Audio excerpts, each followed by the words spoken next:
Hello Jeff, this is going to be a quick video to show you how to do the back end of the trailer that you showed on the Facebook group. I found an easy way to do it, so this will be real quick and show you how it can be done pretty easily. So I'm going to switch to DesignSpark and we'll get started. So the first thing we're going to do is we're going to go and we're going to do a rectangle, and we're going to go down here and we're going to select rectangle from center. So check that on, and then I don't know what dimensions you're going to need, but I'm going to just do something real quick and easy. So we're going to go 60 by 30.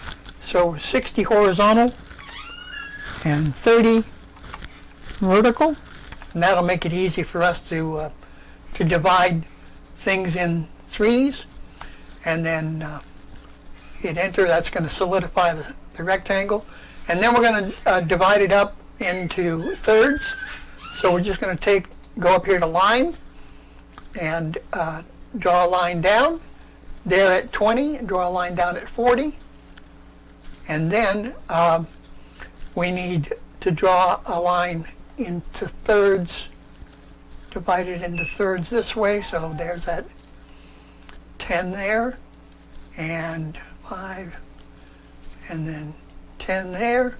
So that's going to divide it into thirds. And now the next thing we want to do is we want to round the corners at the top.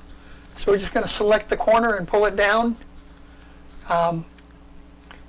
That's going to be a little corner, and then this will be a bigger corner. So we'll make a bigger corner just to show you what's going to happen. So 2 big corners, and then we'll do 2 little corners down here at the bottom. So got to make this one a little bitty corner, and this one a little bitty corner.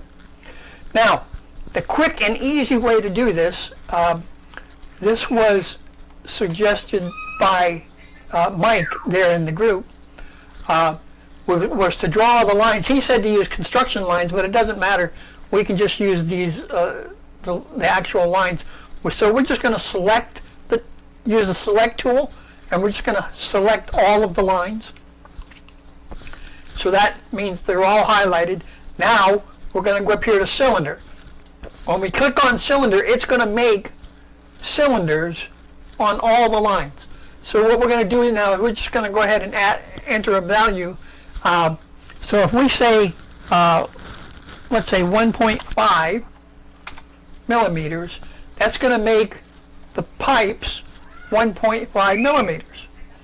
And then when we click off of it, they're going to be done. Now we can just delete all of the rectangles that it creates, like so. Now we have our pipes, as you can see. Now, this is as a result of those little corners. So you may not want to make those corners small down at the bottom. You may just want to leave them straight. But this is the easiest way to do it. The way that I found to do it was to draw a rectangle and then sweep a circle around it, but this is much easier. So I hope this helps you out. Have a good day.